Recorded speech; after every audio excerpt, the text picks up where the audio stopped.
മിക്കവാറും എല്ലാ exit poll ഫലങ്ങളിലും UDF അധികാരത്തിലെത്തും എന്നുള്ള സൂചനയാണ് കേരളത്തിൻ്റെ കാര്യത്തിൽ ലഭിക്കുന്നത്. പശ്ചിമ ബംഗാളിലാവട്ടെ BJP അധികാരം പിടിക്കുമെന്നും അസമിൽ BJP തൂത്തുവാരുമെന്നും തമിഴ്നാട്ടിൽ മിക്കവാറും എല്ലാ സർവേ ഫലങ്ങളും DMKയ്ക്ക് അനുകൂലവുമായാണ് വന്നിരിക്കുന്നത്. കേരളത്തിലെ UDFന് അനുകൂലമായി പ്രവചിച്ചിരിക്കുന്ന സർവേ ഫലങ്ങൾ ഏതൊക്കെയാണ് എന്നുള്ളത് നമുക്ക് നോക്കാം. കേരളത്തിലെ 8 സർവേകളിലും UDFനാണ് മുൻതൂക്കം. CNN News 18 സർവേ പ്രകാരം UDFന് 70 മുതൽ 80 വരെ സീറ്റുകളാണ് പ്രവചിക്കുന്നത്. NDAക്ക് സീറ്റുകളിൽ വൻ മുന്നേറ്റമാണ് പ്രവചിക്കുന്നത്. ഹർഷ, തീർച്ചയായും ആൽവിനാണ് ആ വാർത്തയുടെ വിശദാംശങ്ങളുമായി വരിക. ആൽവിനിലേക്ക് നമുക്ക് വരാം. അതിനു മുമ്പ് സനീഷ മറ്റ് സർവേ ഫലങ്ങൾ കൂടി വളരെ വേഗത്തിലൊന്ന് ഓടിച്ച് നോക്കിയിട്ട് നമുക്ക് പോകാം. ന്യൂസ് 18 LDFന് 58 മുതൽ 68 സീറ്റുകൾ വരെയും UDFന് 70 മുതൽ 80 സീറ്റുകൾ വരെയും NDAക്ക് 4 സീറ്റുകൾ വരെയുമാണ് പ്രവചിക്കുന്നത്. മാട്രിക്സ് ആവട്ടെ LDFന് 60 മുതൽ 65 വരെ, UDFന് 70 മുതൽ 85 വരെ, NDAക്ക് 3 മുതൽ 5 വരെ സീറ്റുകൾ പ്രവചിക്കുന്നു. PMARQ പ്രവചിക്കുന്നത് LDFന് 62 മുതൽ 69 സീറ്റുകൾ വരെയാണ്, UDFന് 71 മുതൽ 79 സീറ്റുകൾ വരെ, NDAക്ക് 1 മുതൽ 4 സീറ്റുകൾ വരെ. അതിൽ മറ്റുള്ളവർക്ക് 0 മുതൽ 3 വരെ സീറ്റുകൾ കൂടി പറയുന്നുണ്ട്. അതേതാണെന്ന് പിടികിട്ടിട്ടില്ല. JVCയുടെ പ്രവചനം LDFന് 52 മുതൽ 61 വരെ, UDFന് 72 മുതൽ 84 വരെ, NDAക്ക് 3 മുതൽ 7 വരെ സീറ്റുകൾ. ആക്സിസ് മൈ ഇന്ത്യ പറയുന്നത് LDFന് 49 മുതൽ 62 സീറ്റുകൾ വരെ, UDFന് 78 മുതൽ 90 സീറ്റുകൾ വരെ, NDAക്ക് 0 മുതൽ 3 സീറ്റുകൾ വരെ. പീപ്പിൾസ് പൾസ് പറയുന്നത് LDFന് 55 മുതൽ 65 സീറ്റുകൾ വരെ, UDFന് 75 മുതൽ 85 സീറ്റുകൾ വരെ, NDAക്ക് 0 മുതൽ 3 സീറ്റുകൾ വരെ. സീ ന്യൂസ് പ്രവചിക്കുന്നത് LDFന് 58 മുതൽ 70 സീറ്റുകൾ വരെ, UDFന് 63 മുതൽ 74 സീറ്റുകൾ വരെ, NDAക്ക് 2 മുതൽ 5 സീറ്റുകൾ വരെ. അവിടെയും മറ്റുള്ളവർക്ക് 1 മുതൽ 4 സീറ്റുകൾ വരെ എന്ന് പറയുന്നു. ആ കണക്ക് മാത്രം എത്ര ആലോചിച്ചിട്ടും പിടികിട്ടുന്നില്ല എന്നുള്ളതാണ്. അത് സുദർശൻ TV എന്നൊക്കെ പറയുന്ന ചില ചാനലുകളുടെയൊക്കെ സർവേ ഫലങ്ങൾ വരുന്നുണ്ട്. അത് അവരുടെ സർവേ ഫലം അവസാനം പരിശോധിക്കുമ്പോൾ 140-നൊക്കെ അപ്പുറത്തേക്ക് സീറ്റുകൾ പോകുന്നു എന്നുള്ള ഒരു ഇതിനകത്ത് ഹർഷ, നമ്മൾ എല്ലാം കൂടെ പരിശോധിക്കുമ്പോൾ നമുക്ക് എല്ലാ ഇത് ഹർഷം വായിച്ചിരിക്കുന്ന മുഴുവൻ സർവേ ഫലങ്ങളും ഇതുവരെ വന്നിരിക്കുന്ന എല്ലാ സർവേ ഫലങ്ങളും ഏതാണ്ട് ഒരേപോലെയുള്ള നമ്പറാണ് കൊടുത്തിരിക്കുന്നത്. കണ്ടില്ലേ? ആക്സിസ് മൈ ഇന്ത്യ മാത്രമാണ് എനിക്ക് തോന്നുന്നൊരു വ്യത്യാസമുള്ളത്. കാരണം 90 എന്ന നമ്പറിലേക്ക് UDFന്റെ നമ്പർ എത്തിയിട്ടുണ്ട്. ആക്സിസ് മൈ ഇന്ത്യയുടെ പ്രവചനത്തിലെ ഏറ്റവും നിർണായകമായ സംഗതി വടക്കൻ കേരളം ഏതാണ്ട് തൂത്തുവാരുമെന്നാണ് UDF. അതെ, LDFന്റെ 5-8 സീറ്റുകൾ ഓൾറെഡി ഉള്ള കയ്യിലുള്ള സീറ്റുകളെല്ലാം പോകുന്നുള്ള മട്ടിലാണ് പ്രവചനം വന്നിരിക്കുന്നത്, അല്ലേ? അപ്പോൾ അതിനകത്ത് ഈ UDFന്റെ പ്രവർത്തകർക്ക് സന്തോഷിക്കാവുന്ന, ആശ്വാസം നൽകാവുന്ന കാര്യം നിശ്ചയമായിട്ടും അവിടെ ഉണ്ട്. കാരണം ഏതെങ്കിലും 1-2 സർവേ ഫലങ്ങളെങ്കിലും LDFന് തുടർഭരണം പ്രവചിച്ചിരുന്നെങ്കിൽ നമുക്ക് ഈ പറയുന്ന ഒരു കൺഫ്യൂഷൻ അവിടെ ഉണ്ട് എന്ന് പറയാമായിരുന്നു. പക്ഷേ ഇതിപ്പോൾ വിജയം UDFനായിരിക്കും എന്ന കാര്യത്തിൽ ആർക്കും സംശയമില്ല. എല്ലാവരും ഏതാണ്ട് ഒരേ നമ്പർ എന്നാണ്. അതായത് നോക്കൂ, 60 മുതൽ ശരാശരി 76, നമ്മൾ നേരത്തെ പറഞ്ഞില്ലേ, ശരാശരി 76 സീറ്റുകൾ UDFന് എല്ലാവരും കൂടെ ചേർന്ന് നമ്മൾ നോക്കിയാൽ പ്രവചിക്കുകയാണ്. പക്ഷേ അപ്പോഴും ഞാൻ നേരത്തെ പറഞ്ഞിടത്ത് തന്നെ നിൽക്കുകയാണ്. ഇപ്പോൾ കഴിഞ്ഞ തെരഞ്ഞെടുപ്പിൽ 2021 ഉണ്ടായിരുന്നത് പോലെ നല്ല സീറ്റ് വ്യത്യാസത്തിലല്ല ഈ പ്രവചനം വന്നിരിക്കുന്നത് എന്നത് അങ്ങോട്ടും ഇങ്ങോട്ടും വളരെ ശക്തമായിട്ടുള്ള പോരാട്ടമാണ് നടന്നിരിക്കുന്നത് എന്ന് വ്യക്തമാക്കി തരുന്നൊരു കാര്യമാണ് ഹർഷ കാണുന്നത്. ഈ പരമാവധി സീറ്റുകൾ LDFന് പ്രവചിച്ചിരിക്കുന്ന ചില സർവേകളുടെ കൂടി നോക്കാം. അതൊരു കൗതുകമാണല്ലോ. NDTV LDFന് 65 സീറ്റുകൾ വരെ നേടാമെന്ന് പ്രവചിക്കുന്നു. മെട്രിക്സ് 65 സീറ്റുകൾ പ്രവചിക്കുന്നു. Times now 61, republic 69. അതായത് ഏതാണ്ട്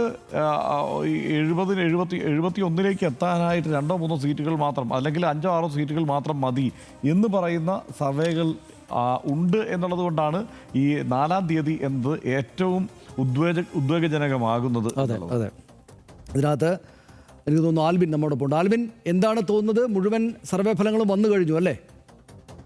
സനീഷ്, ഹർഷൻ, നമുക്ക് ഈ ആദ്യ മണിക്കൂറിൽ വന്നിരിക്കുന്ന ഈ എക്സിറ്റ് പോളുകൾ നോക്കുകയാണെങ്കിൽ നമുക്ക് 3 പേരാണ് UDFന് വലിയ മുൻതൂക്കം ഉണ്ടാകുമെന്ന തരത്തിൽ പറഞ്ഞിട്ടുള്ളത്. ഒന്ന് ആക്സിസ് മൈ ഇന്ത്യയാണ്. അത് 78 മുതൽ 90% വരെ, 90 സീറ്റുകൾ വരെ എന്ന നിലയിലാണ് ആക്സിസ് മൈ ഇന്ത്യ പറഞ്ഞിരിക്കുന്നത്. പീപ്പിൾസ് പൾസ് പറഞ്ഞിരിക്കുന്നത് 75 to 85 സീറ്റ് വരെ വരാം എന്ന നിലയിലാണ് പറഞ്ഞിരിക്കുന്നത്. JVC എക്സിറ്റ് പോളാണ് മറ്റൊരു അല്പം കൂടി പറയുന്നത്. 72 സീറ്റ് മുതൽ 84 സീറ്റ് വരെ എന്ന നിലയിലാണ്. അങ്ങനെ 3 പേരാണ് കൂടുതലായി UDFന് സീറ്റുകൾ ലഭിക്കുമെന്ന് പറയുന്നത്. എങ്കിൽ പോലും മറ്റ് 4 പ്രമുഖരായിട്ടുള്ള 4 എക്സിറ്റ് പോൾ സർവേകളും UDFന് തന്നെയാണ് മുൻതൂക്കം വരിക എന്ന തരത്തിലാണ് ഇപ്പോൾ സീറ്റിൻ്റെ എണ്ണം പറയുന്നത്. ഇതിലേറ്റവും ശ്രദ്ധേയം കോൺഗ്രസിൻ്റെ പാളയത്തിൽ നിന്നോ UDFന്റെ പാളയത്തിൽ നിന്നോ ഔദ്യോഗികമായി ഈ എക്സിറ്റ് പോളുമായി ബന്ധപ്പെട്ടൊരു പ്രതികരണം ഇപ്പോൾ വന്നിട്ടില്ല. പക്ഷേ മുൻകാലങ്ങളിലുള്ള തെരഞ്ഞെടുപ്പിലെ റിസൾട്ടുമായി ബന്ധപ്പെട്ടൊക്കെ അതിന് മുമ്പ് എക്സിറ്റ് പോളുകൾ വരുമ്പോൾ അവർ ഈ എക്സിറ്റ് പോളുകളെ തള്ളുകയാണ് ചെയ്യുക. അതിനെ കൊള്ളാറില്ല എന്നുള്ളതാണ് ഏറ്റവും ശ്രദ്ധേയമായ കാര്യം. പക്ഷേ ഇതൊരു സൂചനയാണ് എന്നുള്ളതാണ് UDF കേന്ദ്രങ്ങളിൽ നമുക്ക് ലഭിക്കുന്ന വിശ്വാസം. അവർ പറയുന്നത് അതൊരു വിശ്വാസമാണ് എന്ന തരത്തിലാണ് പറയുന്നത്. പക്ഷേ ഔദ്യോഗികമായി UDF അല്ലെങ്കിൽ കോൺഗ്രസ് പാർട്ടിയോ ഈ എക്സിറ്റ് പോളുകളോട് പ്രതികരിച്ചിട്ടില്ല. എക്സിറ്റ് പോളുകളെ തള്ളുകയാണ് ഈ ഘട്ടത്തിലും UDF എന്ന് പറയുന്നു. പക്ഷേ നമുക്ക് ഈ കണക്കുകൾ വെച്ച് നോക്കുമ്പോൾ ഇതിൽ മാറ്റമുണ്ടാകുന്നില്ല. അല്ലെങ്കിൽ ഒരു പക്ഷേ UDFന് തന്നെ ഭരണം വരുമെന്ന് തന്നെ ഉറപ്പാണ് എന്ന് വേണം നമുക്ക് ഈ ഘട്ടത്തിൽ മനസ്സിലാക്കാൻ. ഇതിൽ ഏറ്റവും ശ്രദ്ധേയം ആ എക്സിറ്റ് പോളുകളെ അവർ തള്ളാനുള്ള പ്രധാന കാരണങ്ങളിലൊന്ന് അവർ പറയുന്ന അവരുടെ കണക്കുകൂട്ടലിൽ ഇനിയും സീറ്റ് വർദ്ധിക്കാൻ സാധ്യതയുണ്ട് എന്ന തരത്തിലാണ്. കാര്യം CPM കോർ വോട്ടുകളിൽ പോലും ഇത്തവണ ഷിഫ്റ്റ് ഉണ്ടാകാനുള്ള സാധ്യതയുണ്ട് എന്നുള്ളത് കോൺഗ്രസ് നേരത്തെ തന്നെ കണക്ക് കൂട്ടിയിരുന്നു. അവർ അത്തരത്തിലൊരു വിശ്വാസം നേരത്തെ പ്രകടിപ്പിച്ചിരുന്നു. CPMൻ്റെ വോട്ടുകളിൽ പോലും അല്പമെങ്കിലും ചോർച്ചയുണ്ടാകാനുള്ള സാധ്യതയുണ്ട്. അങ്ങനെയെങ്കിൽ ആ CPM വോട്ടിൽ വോട്ടറായിട്ടുള്ള ഒരാൾ അല്ലെങ്കിൽ CPM പാർട്ടി മെമ്പറായിട്ടുള്ള ഒരാൾ വോട്ട് ചെയ്ത് പുറത്തിറങ്ങുമ്പോൾ അദ്ദേഹത്തോട് വോട്ട് ചെയ്തോ എന്ന് ചോദിക്കുമ്പോൾ സ്വാഭാവികമായും CPMന് വോട്ട് ചെയ്തു എന്നത് മാത്രമായിരിക്കും അവർ ഉത്തരം നൽകുക. പക്ഷേ അത് വോട്ട് CPMനാകണമെന്നില്ല എന്ന തരത്തിലുള്ള വിശ്വാസമൊക്കെയാണ് ഇപ്പോൾ കോൺഗ്രസ് നേതാക്കൾ പങ്കുവയ്ക്കുന്നത്. അതുകൊണ്ട് തന്നെ സീറ്റിൻ്റെ എണ്ണം കൂടുമെന്ന നിലയിലാണ് പറയുന്നത്. UDF ആദ്യം പറഞ്ഞതുപോലെ തന്നെ മലബാർ മേഖലയിൽ വലിയ മുന്നേറ്റം ഉണ്ടാക്കാൻ സാധിക്കുമെന്നുള്ളത് അവർ നേരത്തെ പറയുന്നുണ്ടായിരുന്നു. അതിൻ്റെ സൂചനകൾ കൂടി പുറത്തു വരികയാണ്. പ്രത്യേകിച്ച് കോഴിക്കോട് ജില്ലയിൽ വലിയ മുന്നേറ്റം UDFന് ഉണ്ടാക്കാൻ സാധിക്കുന്നു എന്ന് വേണം നമുക്ക് ഈ ഘട്ടത്തിൽ മനസ്സിലാക്കാൻ. അങ്ങനെയെങ്കിൽ സ്വാഭാവികമായും മലബാർ മേഖലയിൽ വലിയ മുന്നേറ്റം അവർക്കുണ്ടാകും. നേരത്തെ VD സതീശൻ പ്രതിപക്ഷ നേതാവ് പറഞ്ഞിരുന്നത് അങ്ങനെ തന്നെയാണ്. മലബാർ മേഖലയിൽ വലിയ മുന്നേറ്റം ഉണ്ടാക്കും, മധ്യ കേരളത്തിലും മികച്ച നേട്ടമുണ്ടാക്കാൻ കഴിയുമെന്നുള്ളത് അദ്ദേഹം നേരത്തെ അങ്ങനെയാണ് പങ്കുവച്ചിരുന്നത്. തെക്കൻ കേരളത്തിൽ പോലും സീറ്റുകളുടെ എണ്ണം കൂട്ടാൻ കഴിയും എന്നുള്ളതാണ്. ഓരോ ജില്ലയിലും ഇപ്പോൾ തിരുവനന്തപുരത്തും കൊല്ലത്തുമൊക്കെ എണ്ണം കൂട്ടാൻ സാധിക്കും എന്നുള്ളതാണ്. പക്ഷേ വലിയ മുൻതൂക്കം ഉണ്ടാകുകയില്ല എന്നുള്ളത് അവർ തന്നെ സമ്മതിക്കുന്നുണ്ട്. എങ്കിൽ പോലും തെക്കൻ ജില്ലകളിൽ കൂടുതൽ എണ്ണം വരാനുള്ള സാധ്യത ഉണ്ട് എന്നുള്ളത് പറയുന്നുണ്ട്. പക്ഷേ മധ്യ കേരളത്തിൽ അവർ വലിയ വിശ്വാസം വെച്ച് പുലർത്തുന്നു. അതോടൊപ്പം തന്നെ മലബാർ മേഖലയിലും വലിയ വിശ്വാസം വെച്ച് പുലർത്തുന്നുണ്ട്. പ്രത്യേകിച്ച് മലപ്പുറം, വയനാട്, കോഴിക്കോട് ഉൾപ്പെടെയുള്ള മലബാറിലെ പ്രദേശങ്ങളിലുള്ള ജില്ലകളും അതോടൊപ്പം തന്നെ മധ്യ കേരളത്തിലേക്ക് വരുമ്പോൾ എറണാകുളം അടക്കം, കോട്ടയം അടക്കം, ഇടുക്കി അടക്കമുള്ള മണ്ഡലങ്ങളിലൊക്കെയും ജില്ലകളിലൊക്കെയും വലിയ വിശ്വാസം അവർ വെച്ച് പുലർത്തുന്നുണ്ട്. മറ്റിടങ്ങളിൽ തെക്കോട്ടേക്ക് പോകുമ്പോൾ അവിടെ എണ്ണം വർദ്ധിപ്പിക്കും. സീറ്റുകളുടെ എണ്ണം കഴിഞ്ഞ തവണത്തിൽ നിന്ന് വർധനയുണ്ടാകുമെന്നുള്ള കാര്യത്തിൽ അവർക്ക് വലിയ ആത്മവിശ്വാസമുണ്ട്. ഈ ആത്മവിശ്വാസങ്ങളൊക്കെയും കൂട്ടിക്കഴിച്ച് നോക്കിയാൽ ഈ പറയുന്ന സർവേ ഫലങ്ങളുമായി ഏതാണ്ട് ഒത്തുപോകുന്നു എന്ന് വേണം നമുക്ക് ഈ ഘട്ടത്തിൽ മനസ്സിലാക്കാൻ. പക്ഷേ UDFൻ്റെ കേന്ദ്രങ്ങൾ ഇപ്പോഴും ഔദ്യോഗികമായി ഈ സർവേ ഫലങ്ങളെ അംഗീകരിക്കുന്നില്ല, സർവേ ഫലങ്ങളെ തള്ളുകയാണ്. ഇതിലും മികച്ചൊരു വിജയം ഉണ്ടാകും എന്ന് തന്നെയാണ് അവർ പറയുന്നത്. അതിന് ചില കാരണങ്ങൾ ഞാൻ മുമ്പ് സൂചിപ്പിച്ചതുപോലെ തന്നെ CPM പാർട്ടി വോട്ടുകളിലുള്ള ചോർച്ചയുണ്ടാകാനുള്ള സാധ്യത അവർ കണക്കുകൂട്ടുന്നു. അതോടൊപ്പം തന്നെ ന്യൂനപക്ഷങ്ങളുടെ വോട്ടുകളുടെ ഏകീകരണം അത് വലിയ തോതിൽ ഗുണകരമാകും എന്ന് വേണം അവർ പറയുന്നത്. അത് തെരഞ്ഞെടുപ്പ് കാലത്തും അത്തരത്തിൽ തെരഞ്ഞെടുപ്പിന് ശേഷവും UDF നേതാക്കൾ അത് പറഞ്ഞിരുന്നു. അതിൻ്റെ ഒരു റിസൾട്ട് അല്ലെങ്കിൽ അതിൻ്റെ ഒരു സൂചന എന്ന നിലയിൽ വേണം നമുക്ക് ഈ എക്സിറ്റ് പോളിൻ്റെ ഫലങ്ങളെ നമുക്ക് മനസ്സിലാക്കാൻ. ഈ മലബാർ മേഖലയിലെ വോട്ടില്ലെങ്കിലൊക്കെ വലിയ തോതിൽ UDFന് മുന്നേറ്റം ഉണ്ടാക്കാൻ കഴിയുന്നുവെങ്കിൽ സ്വാഭാവികമായും അത് ന്യൂനപക്ഷ വോട്ടുകളുടെ ഏകീകരണം തന്നെയാണ് എന്ന് വേണം നമുക്ക് ഈ ഘട്ടത്തിൽ മനസ്സിലാക്കാൻ. ഏതായാലും UDFനെ സംബന്ധിച്ചിടത്തോളം വളരെ ശുഭസൂചകമാണ് ഇത്തരത്തിൽ ഈ 7 സർവേ ഫലങ്ങൾ അല്ലെങ്കിൽ ഈ ആദ്യ മണിക്കൂറിലെത്തിയ ഇത്തരം സർവേ ഫലങ്ങൾ നൽകുന്നത് എന്ന് വേണം നമുക്ക് ഈ ഘട്ടത്തിൽ മനസ്സിലാക്കാൻ. ആൽവിൻ എന്താ തോന്നുന്നത്? UDFന് ഇപ്പോൾ ഈ പ്രവചിക്കപ്പെട്ട സീറ്റുകൾക്ക് അപ്പുറത്തേക്ക് നേടാൻ കഴിയും എന്ന് കരുതുന്നുണ്ടോ? അതായത് VD സതീശൻ പറഞ്ഞ 100 സീറ്റിലേക്കൊക്കെ എത്താനുള്ള സാധ്യത ആൽവിൻ കാണുന്നുണ്ടോ? ഹർഷൻ, അത് VD സതീശൻ നേരത്തെ മുതൽ തന്നെ അദ്ദേഹം 100 സീറ്റ് എന്ന് പറഞ്ഞിരുന്നു. പക്ഷേ നമുക്കറിയാം അതൊരു തെരഞ്ഞെടുപ്പ് സ്ട്രാറ്റജി എന്ന നിലയിലാണ് 100 സീറ്റ് ലഭിക്കുമെന്ന തരത്തിൽ അദ്ദേഹത്തിൻ്റെ ആത്മവിശ്വാസം തെരഞ്ഞെടുപ്പിൻ്റെ പ്രചരണ വേളയിലും അല്ലെങ്കിൽ പോളിങ്ങിന് മുമ്പുമൊക്കെ അത്തരത്തിൽ ആത്മവിശ്വാസം പ്രകടിപ്പിക്കുന്നത്. ആ ആത്മവിശ്വാസത്തിലാണ് മറ്റ് അണികളിലേക്ക് കൂടുതൽ ആത്മവിശ്വാസം കൊടുക്കുക. അതാണ് ആ ഒരു മെസ്സേജിലൂടെ 100 സീറ്റ് എന്ന നിലയിൽ അദ്ദേഹം പറഞ്ഞത്. പക്ഷേ ഇപ്പോഴത്തെ ഒരു ഫലം വെച്ച് നോക്കുകയാണെങ്കിൽ ഒരു പക്ഷേ 85-ന് മേളിൽ സീറ്റിലേക്ക് UDF വരാനുള്ള സാധ്യത ഉണ്ട് എന്ന് വേണം എൻ്റെ ഒരു അഭിപ്രായം എന്ന നിലയിൽ ഈ ഘട്ടത്തിൽ പറയാൻ. അതിനിപ്പോൾ പ്രസക്തിയില്ല എങ്കിൽ പോലും മെയ് 4-ാം തീയതി നമുക്ക് കണ്ടറിയേണ്ടതുണ്ട്. ഏതാണ്ട് 80-ന് മേളിൽ അല്ലെങ്കിൽ 85-നോടടുത്ത് സീറ്റുകൾക്ക് UDF ഭരണത്തിലുണ്ടാവും. ഒരുപക്ഷെ അതിന് മുകളിലേക്ക് വരാനുള്ള സാധ്യതയും നമുക്ക് തള്ളിക്കളയാൻ കഴിയില്ല എന്നുള്ളതാണ് എൻ്റെ അഭിപ്രായമായി പറയുന്നത്. സ്വാഭാവികമായും 100 സീറ്റ് എന്നുള്ളത് UDFൻ്റെ ഒരു തെരഞ്ഞെടുപ്പ് പ്രചരണമായിരുന്നു. ആ 100 സീറ്റ് എന്ന് ആവർത്തിച്ച് സതീശൻ പറയുമ്പോഴും അത് അണികളിൽ നൽകുന്ന ആത്മവിശ്വാസം അതായിരുന്നു അവർക്ക് ആ സ്ട്രാറ്റജിയിൽ അവർ വെച്ച് പുലർത്തിയിരുന്നത്. സ്വാഭാവികമായും അവർക്കറിയാവുന്നതുപോലെ അതിൽ കൂടുതൽ എണ്ണം അല്ലെങ്കിൽ ഈ മാക്സിമം എണ്ണം സീറ്റുകൾ ഒപ്പിക്കുക എന്നുള്ളതാണ് അല്ലെങ്കിൽ നേടിയെടുക്കുക എന്നത് തന്നെയാണ് അവരുടെ ഒരു സ്ട്രാറ്റജി. അതിൻ്റെ ഭാഗമായാണ് അത്തരത്തിൽ അദ്ദേഹം പറയുകയൊക്കെ ചെയ്തിട്ടുള്ളത്. ഏതായാലും ശുഭസൂചകം, വളരെ ശുഭസൂചകമാണ് UDF എന്നുള്ള കാര്യത്തിൽ തർക്കമില്ല.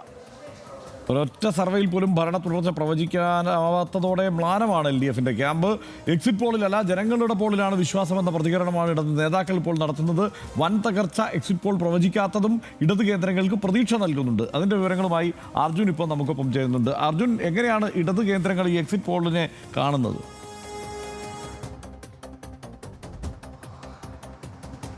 ഹർഷൻ, തെരഞ്ഞെടുപ്പ് കഴിഞ്ഞതിന് തൊട്ടു പിന്നാലെ ഉണ്ടായിരുന്ന ആശങ്ക ആ രീതിയിൽ ഇപ്പോൾ ഉണ്ടോ എന്ന് ചോദിച്ചാൽ LDF ക്യാമ്പിന് കുറച്ചുകൂടി ആത്മവിശ്വാസം വർദ്ധിക്കുകയാണ് ചെയ്തതെന്ന് പറയേണ്ടി വരും. UDFിന് അനുകൂലമായി ആഞ്ഞടിക്കുന്ന തരംഗം, ന്യൂനപക്ഷ ഏകീകരണം, 10 വർഷത്തെ സർക്കാരിനോടുള്ള മടുപ്പ്, ഇതൊക്കെ പ്രതിഫലിക്കുമെന്നുള്ളൊരു പ്രതീതി പൊതുവെ തെരഞ്ഞെടുപ്പിന് തൊട്ടു പിന്നാലെ കേരളത്തിൽ സൃഷ്ടിക്കപ്പെട്ടിരുന്നു. പക്ഷേ ഈ എക്സിറ്റ് പോളുകൾ പൂർണ്ണമായും UDFിന് അനുകൂലമായിട്ടുള്ള റിസൾട്ടാണ് പ്രഖ്യാപിക്കുന്നത് എങ്കിൽ കൂടിയും ഒരു കനത്ത തകർച്ച LDFിന് കൊടുക്കുന്നില്ല എന്നുള്ളത് ശ്രദ്ധേയമാണ്. ഒരു 90-ന് മുകളിൽ ആക്സിസ് ആ സർവേ മാത്രമാണ് 90 സീറ്റ് വരെ നൽകുന്നത്. മറ്റൊക്കെ എടുത്തു കഴിഞ്ഞാൽ ശരാശരി തുടങ്ങുന്നത് 70 സീറ്റ് എന്ന നിലയ്ക്കാണ്. അതായത് 70 തൊട്ട് 80 വരെയൊക്കെ ശരാശരി പറയുകയാണ് മറ്റെല്ലാ എക്സിറ്റ് പോളുകളും. അതേസമയത്ത് LDFിന്റെ പെർഫോമൻസ് അത് എത്രയാണ് എന്നുള്ളത് ഈ എക്സിറ്റ് പോളുകളിൽ ഏറ്റവും ശ്രദ്ധേയമായിട്ടുള്ളതാണ്. അത് ശരാശരി 60-നും 70-നും ഇടയ്ക്കാണ്. LDF ക്യാമ്പ് ഇതുവരെ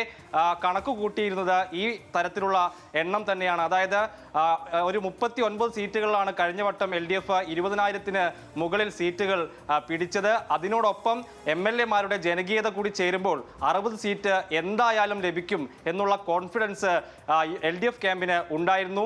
UDFിൻ്റേത് കണക്ക് കൂട്ടുകയാണെങ്കിൽ അതായത് ഏതാണ്ട് 50 സീറ്റുകൾക്ക് അടുത്താണ്. കഴിഞ്ഞ വട്ടം നേടിയ 41 സീറ്റ്, അതിലും വലിയ ശക്തമായ മത്സരം നടക്കുന്നുണ്ട്. അതിനോടൊപ്പം LDFിൽ നിന്ന് കിട്ടും എന്ന ഒരു ഉറപ്പിച്ച് പ്രതീക്ഷിക്കുന്ന 10ഓളം സീറ്റുകൾ, അങ്ങനെ 50 സീറ്റിനടുത്താണ് UDF ഉറപ്പായും ജയിക്കും എന്ന് പ്രതീക്ഷ വെച്ചത്.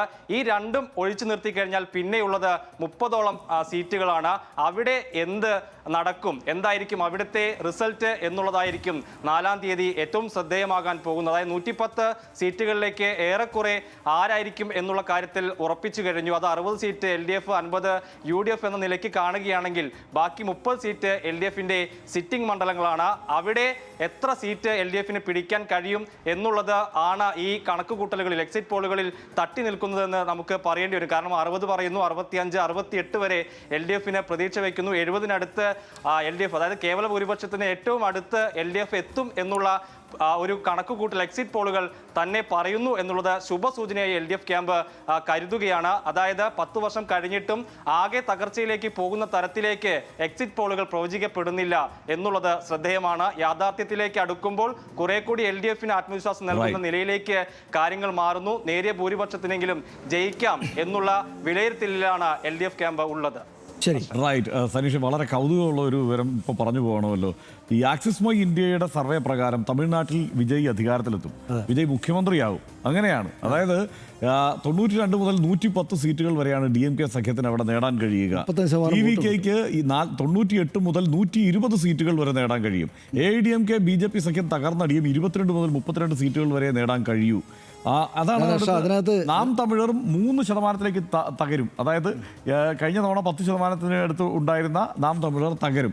അങ്ങനെ AIDMKയുടെയും ഈ നാം തമിഴറിൻ്റെയും എല്ലാം വോട്ടുകൾ ഒരുമിച്ച് നേടിക്കൊണ്ട് 120 സീറ്റുകളോളം നേടി വിജയ് അധികാരത്തിലെത്തുമെന്നാണ് പറയുന്നത്. ഒരു കാര്യം കൂടെ ഉണ്ട്. സ്റ്റാലിന് 35% പിന്തുണയാണെങ്കിൽ ആക്ടർ വിജയ്ക്ക് 37% പിന്തുണയും എടപ്പാടി പളനിസ്വാമിക്ക് 22% പിന്തുണയും മാത്രമേ അവിടെ മുഖ്യമന്ത്രി സ്ഥാനത്തേക്കുള്ളൂ എന്നുള്ളത് കൂടിയാണ് ഈ സർവേയിലെ കൗതുകകരമായ വിവരം. ഇതിനകത്ത് ഇത് ഞാൻ കണ്ടു. അപ്പോൾ ഇതിനെ ചേർത്തിട്ടാണ്, അതായത് ഈ നമ്മൾ വന്നിരിക്കുന്ന ഈ 10 സർവേ ഫലങ്ങളിൽ കേരളത്തിലെ കാര്യം നോക്കിയാൽ വളരെ കൃത്യമായിട്ട് ഖണ്ഡിതമായിട്ട് നല്ല മുന്നേറ്റം UDFിന് കൊടുക്കുന്ന ഏക സർവേ ഏതാണ്? ആക്സിസ് മൈ ഇന്ത്യയാണ്. അതുകൊണ്ട് ഞാൻ ആക്സിസ് മൈ ഇന്ത്യയെ ഡിപ്പെൻഡ് ചെയ്തേക്കാം. കാരണം അവർ വളരെ പ്രധാനപ്പെട്ട ഒരു ഏജൻസിയാണ്, അങ്ങനെ നമുക്ക് വിശ്വസിക്കാവുന്ന ഒരു ഏജൻസിയാണ്. മുൻകാലങ്ങളിൽ നമ്മൾ നേരത്തെ പറഞ്ഞല്ലോ. അപ്പോൾ ആക്സിസ് മൈ ഇന്ത്യയുടെ പ്രവചനത്തെ ഗൗരവത്തിലെടുത്തിട്ട് കേരളത്തിൽ UDFിന് നല്ല മുന്നേറ്റം ഉണ്ടാകുമെന്ന് വിചാരിച്ചുകൊണ്ട് ഞാനിത് നോക്കുമ്പോഴാണ് തമിഴ്നാട്ടിൽ TVK 35% വോട്ട് ഷെയർ നേടിയിട്ട് അധികാരത്തിൽ വരുന്ന അവർ പ്രവചിച്ചായിട്ട് കാണുന്നത്. അപ്പോൾ എന്താ ചെയ്യുക? അതായത് TVK ഏറ്റവും കൂടി പോയാൽ 15% അല്ലെങ്കിൽ 18% വോട്ട് നേടും എന്നാണ് നമ്മൾ മനസ്സിലാക്കിയിരുന്നത്. ഇതുവരെ ആളുകളെല്ലാം പ്രവചിച്ചത് അങ്ങനെയാണ്. ADMK DMK തമ്മിലുള്ള പോരാട്ടമാണ് അവിടെ നടക്കുന്നത്. ഇപ്പോഴും TVK ഒരുപക്ഷെ അടുത്ത തെരഞ്ഞെടുപ്പിൽ വന്നേക്കാം എന്നല്ലാതെ ഈ തെരഞ്ഞെടുപ്പിൽ അധികാരത്തിലേക്കൊന്നും വരാൻ ഒരു സാധ്യതയില്ല നമ്മൾ മനസ്സിലാക്കിയെടുത്തത്. കൗതുകരമായ കണക്ക് തന്നെ എടുത്ത് നമ്മൾ നോക്കിക്കഴിഞ്ഞാൽ ഈ ആക്സിസ് മൈ ഇന്ത്യയുടെ ഒഴികെ ആക്സിസ് മൈ ഇന്ത്യയുടെ സർവേ ഒഴികെ മറ്റാരും പ്രവചിച്ചിട്ടില്ല.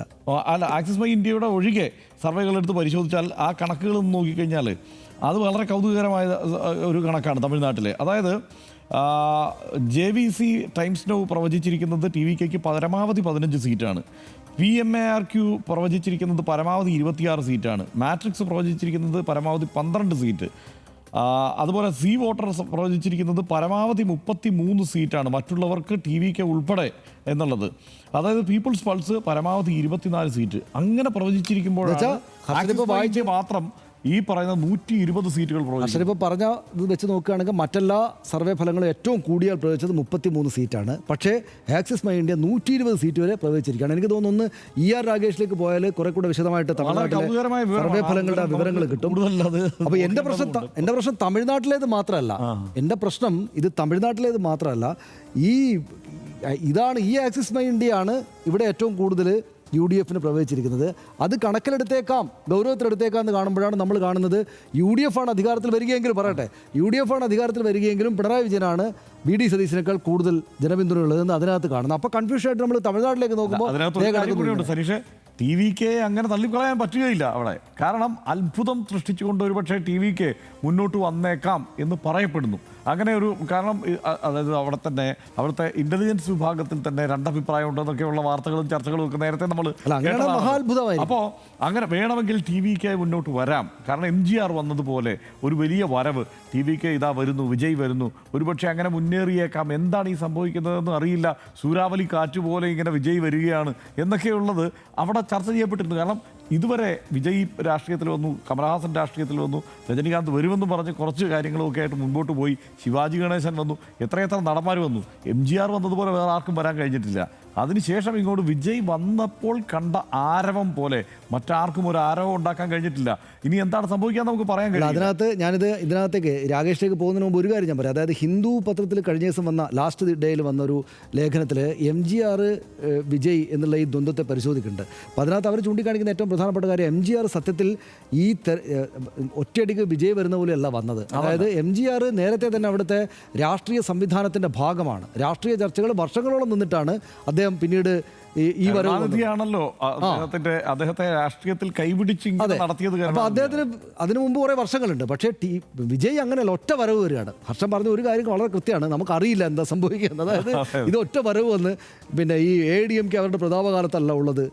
അങ്ങനെ ഒരു വോട്ട് ഷിഫ്റ്റ് നമ്മൾ കഴിഞ്ഞ ദിവസം ബംഗാളിലെ കാര്യം പറഞ്ഞതുപോലെ CPM എന്നും കോൺഗ്രസും ഒക്കെ നേരെ അങ്ങോട്ടേക്ക് മാറി മുഴുവനായിട്ടൊരു വോട്ട് ഷിഫ്റ്റ് നടക്കുന്ന പോലെ അവിടെ ഉള്ളതും ADMKയുടെ വോട്ട് അപ്പുറത്തേക്ക് TVKയിലേക്ക് മാറിപ്പോയോ എന്ന് വെച്ചാൽ രണ്ട് ദ്രാവിഡ കക്ഷികൾ തമ്മിലുള്ള പോരാട്ടം എന്ന നിലയിൽ രണ്ടാമത്തെ കക്ഷിയായിരുന്ന ADMKയിലെ വോട്ട് മുഴുവനായിട്ട് TVKയിലേക്ക് മാറുമോ എന്നൊക്കെ നമുക്കറിയില്ല. പക്ഷെ അത് ഈ നമ്പർ കാണുമ്പോൾ അതായത് ആക്സിസ് മൈ ഇന്ത്യയെ മുൻനിർത്തിയാണ് നമ്മൾ കേരളത്തിലെ UDFന്റെ വലിയ വിജയത്തെ നമ്മൾ കരുതുന്നതെങ്കിൽ ഈ TVKയുടെ വിജയം തമിഴ്നാട്ടിൽ പറയുകയും മുഖ്യമന്ത്രി വിജയിയാകുമെന്ന് പറയുകയും ചെയ്യുമ്പോൾ നമുക്കൊരു കൺഫ്യൂഷൻ. അതായത് നമ്മൾ ഈ ഷോ എല്ലാം കഴിഞ്ഞതിന് ശേഷം നമ്മൾ ആലോചിക്കാൻ പോകുന്നത് ആക്സിസ് മൈ ഇന്ത്യയെ കുറിച്ചായിരിക്കും. ഇപ്പൊ തമിഴ്നാട്ടിൽ വിജയ് അതിന് മുമ്പ് രാകേഷിലേക്കാണോ നമ്മൾ പോകുന്നത്? രാകേഷ് തമിഴ്നാട്ടിൽ വിജയ് കിങ് മേക്കർ ആകുമെന്നാണ് ആക്സിസ് മൈ ഇന്ത്യയുടെ എക്സിറ്റ് പോൾ സർവേ ഫലങ്ങൾ പറയുന്നത്. രാകേഷ്, ഈ തമിഴ്നാട്ടിലെ കാര്യങ്ങളൊന്ന് വിശദീകരിച്ച് പോകാമോ? ആക്സിസ് മൈ ഇന്ത്യയിലെ വിജയുടെ ഈ ഫാക്ടർ മാത്രമല്ല, അത് അങ്ങേയറ്റം കൗതുകം ഉണ്ടാക്കുന്നതാണ്. എന്താണ് അതിൻ്റെ മറ്റ് വിവരങ്ങൾ കൂടെ?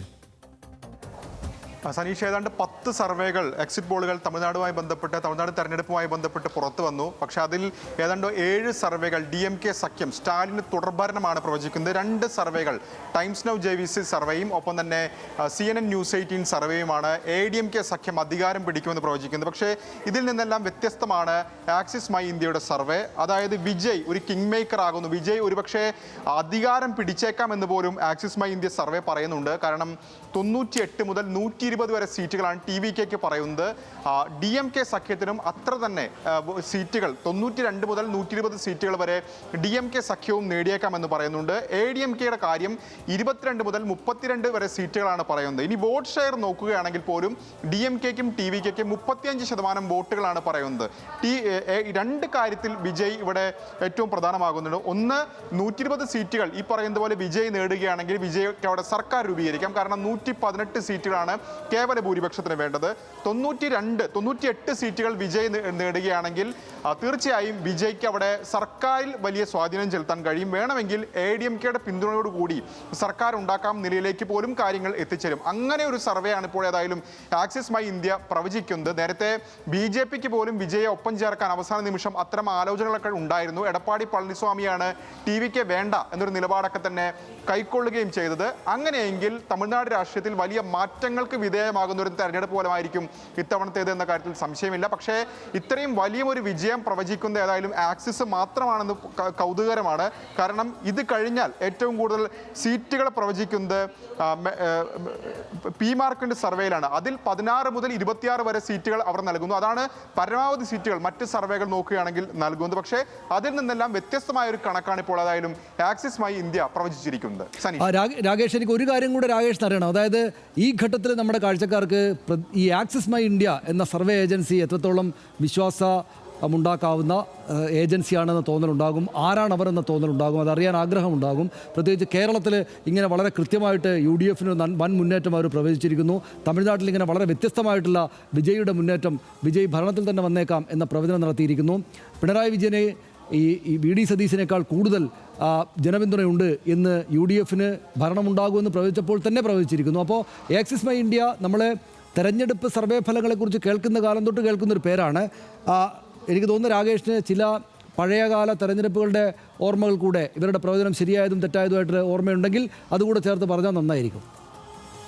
ആക്സിസ് മൈ ഇന്ത്യ പല കാലങ്ങളിൽ പല തരത്തിലുള്ള പ്രവചനങ്ങൾ നടത്തിയിട്ടുണ്ട്. ചിലതൊക്കെ വലിയ രീതിയിൽ ശരിയായിട്ടുണ്ട്. ഇപ്പോൾ നേരത്തെയൊക്കെ തന്നെ ആക്സിസ് മൈ ഇന്ത്യയുടെ പല സർവേകളും പ്രത്യേകിച്ച് നിയമസഭാ തെരഞ്ഞെടുപ്പിലായാലും ലോക്സഭാ തെരഞ്ഞെടുപ്പിലായാലും ശരിയായിട്ടുണ്ട്. പക്ഷേ സമീപകാലത്ത് ചില സർവേകളൊക്കെ തന്നെ ആക്സിസ് മൈ ഇന്ത്യ പാളിപ്പോയതായി നമ്മുടെ മുൻപിലുണ്ട്. പ്രത്യേകിച്ച് പ്രദീപ് ഗുപ്തയാണ് ആക്സിസ് മൈ ഇന്ത്യ സർവേ നടത്തുന്നത്. അദ്ദേഹത്തിൻ്റെ ഒരു സർവേ തെറ്റിപ്പോവുകയും അദ്ദേഹം ഇന്ത്യ ടുഡേയുടെ ഫ്ലോറിലിരുന്ന് കരയുന്ന ദൃശ്യങ്ങളൊക്കെ തന്നെ നമുക്ക് മുമ്പിലുണ്ട്. അപ്പോൾ ആക്സിസ് മൈ ഇന്ത്യയുടെ കാര്യത്തിൽ നോക്കുകയാണെങ്കിൽ രണ്ടും സംഭവിച്ചിട്ടുണ്ട്. ചില സർവേകളൊക്കെ തന്നെ പരാജയപ്പെട്ടിട്ടുണ്ട്, ചിലതൊക്കെ തന്നെ ശരിയാവുകയും ചെയ്തിട്ടുണ്ട്. ഇപ്പോൾ ഏറ്റവും ഒടുവിൽ ഇപ്പോൾ ബംഗാളിന്റെ കാര്യത്തിലൊക്കെ തന്നെ അവർ പറഞ്ഞത് ആളുകൾ പ്രതികരിക്കുന്നില്ല എന്ന തരത്തിലുള്ള വലിയ ചർച്ചയായ പ്രതികരണമാണ് പ്രദീപ് ഗുപ്തയുടെ അത്തരം പ്രതികരണം. അതായത് സർവേയിൽ സമീപിക്കുന്ന ഭൂരിപക്ഷം ആളുകളും ആർക്ക് വോട്ട് ചെയ്യുന്നുവെന്ന് പറയാൻ ഭയപ്പെടുന്നുവെന്ന് അടുത്തിടെ പ്രതികരിച്ചത് പ്രദീപ് ഗുപ്തയാണ്. പക്ഷേ അങ്ങനെ ഒരു സർവേ തന്നെയാണ് തമിഴകത്ത് ഏതായാലും വലിയ മാറ്റങ്ങൾ ഉണ്ടായേക്കാമെന്നൊരു സർവേ കൂടി പുറത്തുവിട്ടിരിക്കുന്നത്.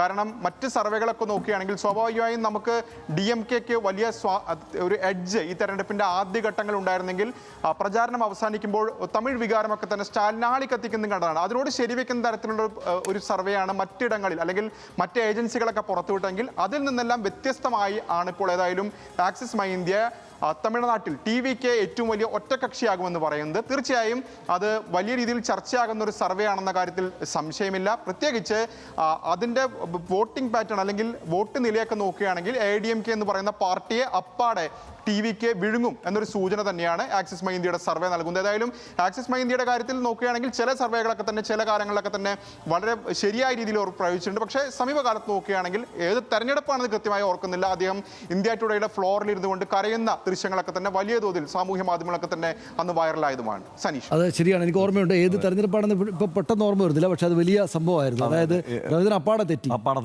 സകല പ്രവചനവും തെറ്റി അദ്ദേഹം അവിടെ അതിപ്പോൾ രാകേഷ് പറഞ്ഞപ്പോഴാണ് ആക്സിസ് മൈ ഇന്ത്യ ആണത് എന്ന് എൻ്റെ ഓർമ്മയിൽ. പക്ഷേ ആക്സിസ് മൈ ഇന്ത്യ അദ്ദേഹവും ശാസ്ത്രീയമായിട്ട് നല്ല സർവേ നടത്തിയിട്ടുള്ള ആളുകളാണ്.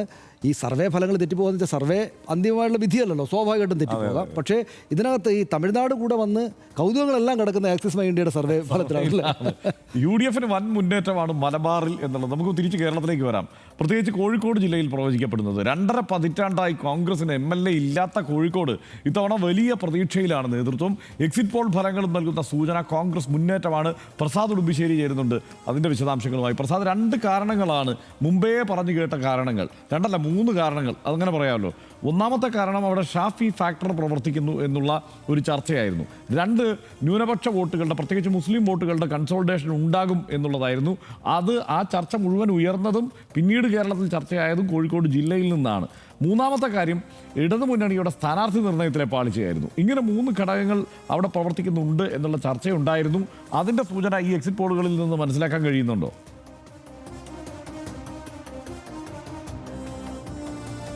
ഹർഷൻ, ഇതിൽ എക്സിറ്റ് പോളുകൾ പറയുന്നത് പല മത്സരങ്ങളും പറയുന്നത് നെക്ക് ടു നെക്ക് ആണ് പറയുന്നത്. ആക്സിസ് മൈ ഇന്ത്യ മാത്രമാണ് കുറച്ച് കൂടുതൽ ഭൂരിപക്ഷമൊക്കെ പറയുന്നത്. പക്ഷേ കോഴിക്കോട് ജില്ലയിൽ, പ്രത്യേകിച്ച് മലബാർ മേഖലയിൽ UDFന് ഏറ്റവും കൂടുതൽ സീറ്റുകൾ കിട്ടേണ്ടത് കോഴിക്കോട്, കണ്ണൂർ ജില്ലകളിൽ നിന്ന് തന്നെയാണ്. അതിൽ കോഴിക്കോടാണ് UDF ഏറ്റവും കൂടുതൽ പ്രതീക്ഷിക്കുന്നത്. എക്സിറ്റ് പോളുകളും ഏറെക്കുറെ അതുതന്നെയാണ് സൂചന നൽകുകയും ചെയ്യുന്നത്. ഇപ്പോൾ UDF പ്രതീക്ഷിക്കുന്നത് 9 സീറ്റ് വരെ ഇവിടെ കോഴിക്കോട് കിട്ടാം എന്നുള്ളതാണ് അവരുടെ ഒരു പ്രതീക്ഷ. അതിൽ ഈ പറയുന്ന പോലെ നാദാപുരം, പേരാമ്പ്ര, കൊറ്റിയാടി, കൊയിലാണ്ടി തുടങ്ങിയ മണ്ഡലങ്ങൾ ഇപ്പുറത്തേക്ക് വന്നു കഴിഞ്ഞാൽ അവരുടെ കഴിഞ്ഞ തവണ നഷ്ടപ്പെട്ടു പോയ കോഴിക്കോട് സൗത്ത് തിരിച്ചു പിടിക്കുക, അതോടൊപ്പം തന്നെ കുന്നമംഗലം തിരിച്ചു പിടിക്കുക തുടങ്ങിയ സീറ്റുകളിലൊക്കെയാണ് ഇവരുടെ പ്രതീക്ഷ വെക്കുന്നത്. അവിടെ വിജയിക്കാൻ കഴിയുമെന്നാണ് അവരുടെ അന്തിമ കണക്കുകളിലൊക്കെ വരികയും ചെയ്യുന്നത്. അതിലൊരു പ്രധാനപ്പെട്ട ഒരു കാര്യം, ഇപ്പോൾ ഹർഷം പറയുന്ന പോലെ ന്യൂനപക്ഷ വോട്ടുകളുടെ, പ്രത്യേകിച്ച് വടക്കൻ കേരളത്തിലായതുകൊണ്ട് തന്നെ മുസ്ലിം വോട്ടുകളുടെ ഒരു ഏകീകരണം UDFന് അനുകൂലമായിട്ടുണ്ടായിട്ടുണ്ടോ എന്നുള്ളതാണ് ഒരു പ്രധാനപ്പെട്ട ചോദ്യം. പക്ഷേ ഈ തെരഞ്ഞെടുപ്പ് സമയത്ത് ഏറ്റവും കൂടുതൽ നിലപാടെടുത്തിട്ടുള്ളത് ഒന്ന്, വടക്കൻ കേരളത്തിലേക്ക് വന്നു കഴിഞ്ഞാൽ സുന്നി വിഭാഗമാണ് ഏറ്റവും പ്രധാനപ്പെട്ട മുസ്ലിം വിഭാഗമായിട്ടുള്ളത്. അതിൽ തന്നെ സമസ്ത അവരുടെ സംഘടന 2ആയി നിൽക്കുന്നു. ഒന്ന് EK വിഭാഗവും മറ്റൊന്ന് AP വിഭാഗവുമാണ് നിൽക്കുന്നത്. അതിൽ AP വിഭാഗം സമസ്ത പൂർണ്ണമായും LDFനാണ് പിന്തുണ കൊടുത്തിട്ടുള്ളത്. ഒരുപക്ഷെ വേണമെങ്കിൽ വാദത്തിന് പറയാം, സാധാരണ സമുദായ നേതാക്കൾ അല്ലെങ്കിൽ മത നേതാക്കളൊക്കെ പറയുന്നത് അതേപോലെ അവരുടെ അണികൾ അനുസരിച്ചോളണമെന്നില്ല. ഇപ്പോൾ AP വിഭാഗത്തിൽപ്പെട്ട UDFന് വോട്ട് ചെയ്യുന്ന ആളുകൾ UDFന് തന്നെ വോട്ട് ചെയ്യുകയും LDFന് വോട്ട് ചെയ്യുന്ന ആളുകൾ LDFന് വോട്ട് ചെയ്യുകയും ഒക്കെ ചെയ്യും. പക്ഷേ ഇത്തവണ അതിൽ നിന്ന് വ്യത്യസ്തത വന്നു പറഞ്ഞാൽ അവർക്ക് കർശനമായ നിർദ്ദേശം, ഇത്തവണ ഞങ്ങളെ സഹായിച്ചവരെ തിരിച്ചു സഹായിക്കണമെന്നൊരു നിർദ്ദേശം AP വിഭാഗം പൂർണ്ണമായും കൊടുത്തിരുന്നു എന്നുള്ളതാണ്. അപ്പോൾ അതൊരു പക്ഷേ ഈ സാധാരണഗതിയിൽ LDFന് കിട്ടുന്നതിനേക്കാൾ അല്പം കൂടി AP വിഭാഗത്തിനുള്ള ഒരു വോട്ട് കിട്ടാനുള്ള ഒരു സാധ്യത കാണുന്നുണ്ട്. SDPയുമായിട്ട് ഇടതുപക്ഷം സഖ്യമില്ല അല്ലെങ്കിൽ ധാരണയില്ല എന്ന് പറഞ്ഞെങ്കിൽ പോലും SDPയുടെ വോട്ടുകളും LDFന് കിട്ടിയിട്ടുണ്ട്. അത് പല മണ്ഡലത്തിൽ വ്യത്യസ്തമാണ്. ഇപ്പോൾ ശരാശരി ഒരു മണ്ഡലത്തിൽ ഒരു 1000 വോട്ടെങ്കിലും SDPയുടെ വോട്ട് ഇവിടുത്തെ വടക്കൻ കേരളത്തിൽ ഉണ്ട് എന്നുള്ളത് വസ്തുതയാണ്. അപ്പോൾ ആ വോട്ട് അവർക്ക് ലഭിച്ചിട്ടുണ്ട്. EK വിഭാഗത്തിൽ തന്നെ ഒരു വളരെ ചെറിയ വിഭാഗമാണ് മുസ്ലിം ലീഗ് വിരുദ്ധ വിഭാഗം എന്ന് വേണമെങ്കിൽ ഒറ്റവാക്കിൽ പറയാം. ലീഗ് വിരുദ്ധ വിഭാഗത്തിൽ ഒരു വോട്ട് LDFിലേക്ക് പോയിട്ടുണ്ട്. അതിനൊക്കെ കാരണമായി മാറിയിട്ടുള്ളത് UDFന്റെ ഈ ജമാഅത്ത് ഇസ്ലാമിയുമായിട്ടുള്ള ഒരു ധാരണയാണ് ഇവരെയൊക്കെ പ്രകോപിപ്പിക്കുന്നതിനുള്ളൊരു പ്രധാനപ്പെട്ട കാരണം. അതല്ലാതെ LDFുമായി വലിയ സ്നേഹമുള്ളത് കൊണ്ട് മാത്രമല്ല EK വിഭാഗത്തിലെ ലീഗ് വിരുദ്ധ വിഭാഗം LDFന് വോട്ട് ചെയ്യാൻ പ്രേരിപ്പിച്ച ഒരു ഘടകം. അപ്പോൾ അങ്ങനെ വരുമ്പോൾ നമുക്കൊരു ന്യൂനപക്ഷ വോട്ടുകളുടെ ഒരു ഏകീകരണം വടക്കൻ കേരളത്തിൽ പൂർണ്ണമായി ഉണ്ടായി എന്ന് പറയാൻ കഴിയില്ല. പിന്നീട് ഇവിടെ മലപ്പുറം ജില്ലയാണ് അവർക്ക് ഏറ്റവും കൂടുതൽ സീറ്റ് കിട്ടുന്ന ഒരു ജില്ല. 16 സീറ്റുകളുള്ളതിൽ 13 സീറ്റും അവിടെ നിലവിൽ UDFനാണുള്ളത്. ഇനി ബാക്കിയുള്ള 3 സീറ്റുകളിൽ തവനൂരും അതോടൊപ്പം തന്നെ ഇപ്പോൾ അദ്രഹിമാൻ മത്സരിക്കുന്ന താനൂരുമൊക്കെ തിരൂരുമൊക്കെ നല്ല മത്സരം നടക്കുന്നുണ്ട്. പൊന്നാനി നിലനിർത്താൻ കഴിയുമെന്നൊരു പ്രതീക്ഷ LDFനെ സംബന്ധിച്ചിടത്തോളമുണ്ട്. അപ്പോൾ 16-ൽ ഒരു പക്ഷേ 2 സീറ്റ് കൂടി UDF നേടിയേക്കാം. പാലക്കാട്ടേക്ക് വന്നു കഴിഞ്ഞാൽ അവിടെ 2 സീറ്റ് മാത്രമാണ്, 12-ൽ 2 സീറ്റ് മാത്രമാണ് നിലവിൽ UDFനുള്ളത്. ഒരു പക്ഷേ 2 സീറ്റ് കൂടി അധികം അവിടെ നിന്ന് നേടാനുള്ള ഒരു സാധ്യത കൂടി കാണുന്നുണ്ട്. തൃത്താലയിലും ചിറ്റൂരും ഒക്കെ നല്ല മത്സരമാണ് നടന്നിട്ടുള്ളത്. അപ്പോൾ നമുക്ക് ഒരു ഒന്നടങ്കം ഒലിച്ചു പോകുന്ന തരത്തിലേക്ക് ഇപ്പോഴത്തെ കണക്കുകളൊന്നും തന്നെ നമുക്ക് ഇതിൽ നിന്ന് മനസ്സിലാക്കാൻ കഴിയുന്നില്ല. കാരണം ന്യൂനപക്ഷങ്ങളുടെ വോട്ടുകൾ അത്രത്തോളം ഒരു ഏകീകരണം UDFന് അനുകൂലമായി ഉണ്ടായിട്ടുണ്ടോ എന്നുള്ള കാര്യത്തിൽ സംശയമുണ്ട്. റൈറ്റ്. പക്ഷേ ഈ ആക്സിസ് മൈ ഇന്ത്യയുടെ അവരുടെ ക്രോസ് സെക്ഷൻ എടുത്തിട്ട് അവർ ഈ കാര്യങ്ങൾ എങ്ങനെയാണ് വന്നത് കേരളത്തിൽ എന്നുള്ളത് വിശദീകരിച്ചിട്ടുണ്ട്. അത് ഞാൻ നോക്കുമ്പം സനീഷ്, അതിനകത്ത് പ്രധാനമായും അവർ പറയുന്നത് എല്ലാ വിഭാഗത്തിൻ്റെയും വോട്ടുകൾ UDF സ്വാഭാവികമായിട്ടും വിജയത്തിലേക്ക് പോകുമ്പോൾ എല്ലാ വിഭാഗത്തിൻ്റെയും വോട്ടുകൾ വന്നിട്ടുണ്ട്. പക്ഷേ ന്യൂനപക്ഷ വോട്ടുകൾ ഗണ്യമായി ഒഴുകിയിട്ടുണ്ട് എന്നാണ് ഈ സർവേയിൽ അവർ പറയുന്നത്. അത് ഞാൻ എടുത്തു പറയാം. അതായത് ക്രൈസ്തവ വിഭാഗത്തിൻ്റെ 60% വോട്ട് UDF ലഭിച്ചിട്ടുണ്ട്. അല്ല അതെല്ലാ കാലത്തും അങ്ങനെയാണ്. അല്ല അതിനകത്ത് പറയുന്നുണ്ട്. അതിനകത്ത് എന്താ വെച്ചാൽ 9% വോട്ട് LDF ഇടിഞ്ഞു കഴിഞ്ഞ തവണ കിട്ടിയതിനേക്കാൾ. കഴിഞ്ഞ തവണ കിട്ടിയതിനേക്കാൾ 9% ക്രൈസ്തവ വിഭാഗത്തിന്റെ വോട്ട് ഇടിഞ്ഞു. അത് നേരെ പൂർണ്ണമായി ഇവിടേക്ക് പോയി എന്ന് മാത്രമല്ല, കൗതുകരമായ ഒരു കാര്യം വോട്ടുകളിൽ കാര്യമില്ല. മധ്യ കേരളം അവിടെയുണ്ട്. അപ്പോൾ സനീഷ് അതിനകത്ത് ഒരു കാര്യം കൊണ്ടുണ്ട്. അതല്ല 9% വോട്ട് കഴിഞ്ഞ തവണ LDF കിട്ടിയത് ഇത്തവണ നഷ്ടമായി എന്ന് പറയുന്നു. വേറൊന്നും കൂടിയുണ്ട്. NDAക്ക് ക്രൈസ്തവ വോട്ടുകൾ വലിയ തോതിൽ പ്രതീക്ഷിച്ചിരുന്നതാണല്ലോ. അത് കഴിഞ്ഞ തവണ കിട്ടിയതിനേക്കാൾ 2% കുറഞ്ഞു NDAക്ക് ഈ ക്രൈസ്തവ വോട്ടുകൾ. ആ വോട്ടുകൾ UDF പോയി എന്ന് പറയുന്നു. മുസ്ലിം വോട്ടുകളിൽ 63% UDF കിട്ടിയിട്ടുണ്ട് എന്ന് പറയുന്നത്. അതിൽ തന്നെ അതെ 31% LDF കിട്ടിയത്. കഴിഞ്ഞ തവണ LDF അതിന് മേൽ വോട്ട്, അതായത് 34-35% വോട്ട് കിട്ടിയതാണ്. ആ വോട്ട് ഇവിടേക്ക് വന്നിട്ടുണ്ട് എന്ന് പറയുന്നത്. എന്ന് വെച്ചാൽ വലിയ കൺസോൾട്ടേഷൻ. ഇത് അതായത് വലിയ തോതിലല്ല, 34-35%, എന്നാൽ 5-6% ഒരു ഒഴുക്ക് എന്ന് പറയുമ്പോൾ അത് പ്രകടമാണ്. ഞാനതിന്റെ സ്പ്ലിറ്റ് കണ്ടു. പക്ഷെ അതിനകത്ത് നമ്മൾ അവർ ചെയ്യേണ്ടിരുന്നൊരു കാര്യമായിട്ട് എനിക്ക് തോന്നി. ഇനി ഉണ്ടോന്നറിയില്ല, സ്ത്രീ വോട്ട് എങ്ങോട്ട് പോയി എന്നുള്ളത് അതിനകത്ത് ആ സ്പ്ലിറ്റിൽ ഇല്ല അല്ലേ? സ്ത്രീ പുരുഷൻ ഉണ്ട്, മെയിൽ വോട്ടുണ്ട്. അതായത് UDF അത് നമ്മൾ നോക്കിക്കഴിഞ്ഞാൽ LDF ഫീമെയിൽ വോട്ടുകളിൽ 6% നഷ്ടം ഉണ്ടായിട്ടുണ്ട്. അത് UDF കിട്ടിയിട്ടുണ്ട്. 6% UDF അധികം കിട്ടി എന്നുള്ളതാണ്. അവർ ഈ പറയുന്ന പ്രയോജനത്തിലേക്ക് എത്തിയ റൂട്ട് കറക്റ്റാണ്. സ്ത്രീ വോട്ടർമാർ എങ്ങോട്ട് പോകുന്നത് നല്ല പോളിംഗ് ഉണ്ടായിരുന്നു. അതെങ്ങോട്ട് പോകുന്നുള്ള പ്രധാനപ്പെട്ട ഒരു വിഷയമായിട്ട് നമ്മൾ പക്ഷേ അപ്പോഴും നമ്മൾ പറയേണ്ട ഒരു കാര്യം, മെയിൽ വോട്ടുകൾ ഇടിഞ്ഞതുപോലെ ഫീമെയിൽ വോട്ടുകൾ LDF ഇടിഞ്ഞിട്ടില്ല. അതാണ് അതിനകത്ത്. അതായത് മെയിൽ വോട്ടുകൾ എങ്ങനെയാണെന്ന് ഞാൻ പറയാം. 45% UDF ലഭിച്ചിരിക്കുന്നത്. ഫീമെയിൽ വോട്ടുകൾ 41% ആ നിലയ്ക്ക്. അതായത് 41% LDF ലഭിച്ചിട്ടുണ്ട്. അപ്പം അതായത് LDF ലഭിച്ചിരിക്കുന്നത് 37% മെയിൽ വോട്ടുകളും 41% ഫീമെയിൽ വോട്ടുകളുമാണ്. അതായത് 4% അധിക വോട്ടുകൾ, അതായത് പുരുഷന്മാരുടെ വോട്ടുകളെക്കാൾ 4% അധികം സ്ത്രീ വോട്ടുകൾ LDF ലഭിച്ചിട്ടുണ്ട്. വളരെ കൗതുകമാണ്. അതായത് ഇതിലിപ്പോൾ ഞാനിപ്പോൾ നോക്കുമ്പം ഈ ആക്സിസ് മൈ ഇന്ത്യ ആണല്ലോ നമ്മൾ ഗൗരവത്തിൽ പരിശോധിക്കുന്നത്. ഇതാ ഇപ്പോൾ കഴിഞ്ഞ തവണ 2021 ബംഗാളിൽ BJP അധികാരത്തിൽ വരുന്നായിരുന്നു അവരുടെ പ്രചരണം. അതങ്ങനെയല്ല സംഭവിച്ചത് നമുക്കറിയാം. ഹരിയാനയിലും കർണാടകയിലും അവർക്ക് തെറ്റിയിട്ടുണ്ട്. ലോക്സഭയിൽ തെറ്റിയപ്പോഴാണ് പ്രദീപ് ഗുപ്ത കരഞ്ഞതെന്നാണ് എനിക്ക് തോന്നുന്നത്. ലോക്സഭയിൽ BJP വമ്പൻ സീറ്റോടുകൂടി ഒറ്റക്കക്ഷിയായിട്ട് വരുന്നായിരുന്നു അവരുടെ പ്രവചനം. പക്ഷേ അങ്ങനെയല്ല സംഭവിച്ചത്. അവിടെയാണ് പ്രദീപ് ഗുപ്ത ഈ TV സ്റ്റുഡിയോയിലിരുന്ന് കരഞ്ഞതെന്നാണ് എൻ്റെ ഓർമ്മ. ക്ലാരിറ്റി ഉണ്ടാവണം അത്. അതുകൊണ്ട് ആക്സിസ് മൈ ഇന്ത്യ ആണ് ഇതിലെ ഏറ്റവും അതിന് ആക്സിസ് മൈ ഇന്ത്യയുടെ ബാക്കി കണക്ക് കൂടി പറയാൻ സനീഷ. ക്രോസ് സെക്ഷൻ ഒന്നുകൂടി ഞാനത് ഒന്ന് എടുത്ത് പറഞ്ഞു പോകാം. അതിൽ ഈ ഹിന്ദു വോട്ടർമാരെ പൊതുവെ എടുത്ത് നമ്മൾ പരിശോധിച്ചാൽ അതിൽ 25% വോട്ട് NDAക്ക് കിട്ടിയിട്ടുണ്ട്. അതാണ് NDAയുടെ വോട്ട്, 25% വോട്ട് എന്നുള്ളത്. അതിൽ 38 ഏറ്റവും കൂടുതൽ ഹിന്ദു വോട്ട് കിട്ടിയിരിക്കുന്നത് LDF പക്ഷേ അവിടെ 8% ഇടിവ് ഉണ്ടായിട്ടുണ്ട് എന്നുള്ളതാണ്. ഇത്തവണ UDF അധികമായി ലഭിച്ചിട്ടുണ്ട്. 6% UDF അധികം ലഭിച്ചു. SC/ST വോട്ടുകൾ എടുത്ത് നോക്കിക്കഴിഞ്ഞാൽ അതാണ് ഏറ്റവും ശ്രദ്ധേയമായ ഒരു കാര്യം. ഇത്തവണ LDF 9% അധികം വോട്ട് ലഭിച്ചു. SC/ST വോട്ടുകൾ, അതായത് കഴിഞ്ഞ തവണ ലഭിച്ചതിനേക്കാൾ LDF SC/ST വോട്ടുകൾ. ആകെ LDF കൂടുതലായി ലഭിച്ചിരിക്കുന്നത് SC/ST വോട്ടുകളും ഈഴവ വോട്ടുകളുമാണ്. 1% ഈഴവ വോട്ടുകളും വർദ്ധിച്ചിട്ടുണ്ട്. SC/ST വോട്ടുകളിൽ 9% വലിയ വർധനയും കാണും. ഞാൻ പറയുന്നത് ഈ സൂചനകൾ നമ്മൾ കാര്യമായിട്ട് എടുക്കുകയാണെങ്കിൽ ഇവർ പറയുന്ന വിധിയല്ല. ഈഴവ വോട്ടുകൾ, സ്ത്രീ വോട്ടുകൾ, അതായത് ഈ പറയുന്ന സാധാരണഗതിയിൽ സുഘടിതമായിട്ടുള്ള വോട്ടുകളല്ലാതെ താഴെത്തട്ടിൽ നടത്തിയ വികസന പ്രവർത്തനങ്ങളുടെയും ഈ വീട് കൊടുക്കൽ അത്തരം കാര്യങ്ങളുടെ എല്ലാം ഒരു ഗുണഫലം തങ്ങൾക്ക് കിട്ടുന്നതാണ് LDF വിചാരിക്കുന്നത്. ഈ സമൂഹത്തിലെ ബുദ്ധിമുട്ടുള്ള സെക്ഷനുകളിൽ നിന്നുള്ള വോട്ടുകൾ സ്ത്രീ പുരുഷ വ്യത്യാസമില്ലാതെ തങ്ങൾക്ക് ലഭിക്കുന്ന പ്രതീക്ഷയിലാണ്. അപ്പോൾ അത് അങ്ങനെ ആ ആംഗിളിൽ നിന്ന് നോക്കുന്ന ഒരാൾക്ക് ഈ സ്പ്ലിറ്റ് വെച്ച് നോക്കുകയാണെങ്കിൽ LDF അനുകൂലമായ സീനാണ് കാണാൻ പറ്റുക എന്നാണ് എനിക്ക് തോന്നുന്നത്.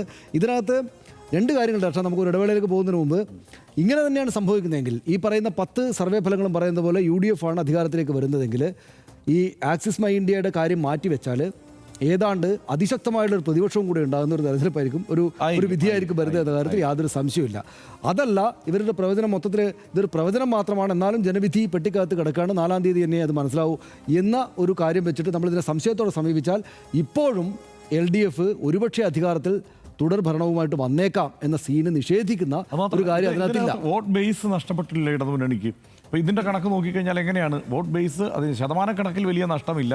ഈ സീറ്റുകളുടെ കണക്ക് പറയുമ്പോഴും ശതമാനക്കണക്കിൽ വലിയ നഷ്ടമില്ലെന്ന് മാത്രമല്ല, പരമ്പരാഗത വോട്ട് ബാങ്ക് ഉണ്ടല്ലോ, അതായത് ഈഴവ് വോട്ടുകൾ, അതുപോലെ തന്നെ പട്ടികജാതി പട്ടികവർഗ വിഭാഗത്തിൻ്റെ വോട്ടുകൾ, സ്ത്രീകളുടെ വോട്ടുകൾ അധികം, അങ്ങനെ ഈ വോട്ടുകളാണ് LDFന് ഒപ്പം നിൽക്കുന്നത്, അല്ലെങ്കിൽ കഴിഞ്ഞ തവണത്തേതിനേക്കാൾ മെച്ചപ്പെട്ട സ്ഥിതി LDFന് കൊടുക്കുന്നതെങ്കിൽ ഇപ്പുറത്ത് ക്രിസ്ത്യൻ വോട്ടുകളും മുസ്ലിം വോട്ടുകളും സവർണ വോട്ടുകൾ എന്ന് വിശേഷിപ്പിക്കാവുന്ന മുന്നോക്ക സമുദായ വോട്ടുകളുമാണ് UDFനെ പിന്തുണയ്ക്കുന്നത്. അത് ആ നിലയ്ക്ക് തന്നെയാണ് വന്നിരിക്കുന്നത്. അത് ഒരുപാട് പാറ്റേണിൽ മാറ്റം ഉള്ളിലേക്ക് കടന്ന് ഒരുപാട് സംസാരിക്കാനും ചർച്ച ചെയ്യാനുള്ള വിഷയങ്ങൾ നമുക്ക് ഉള്ളിലുണ്ട്.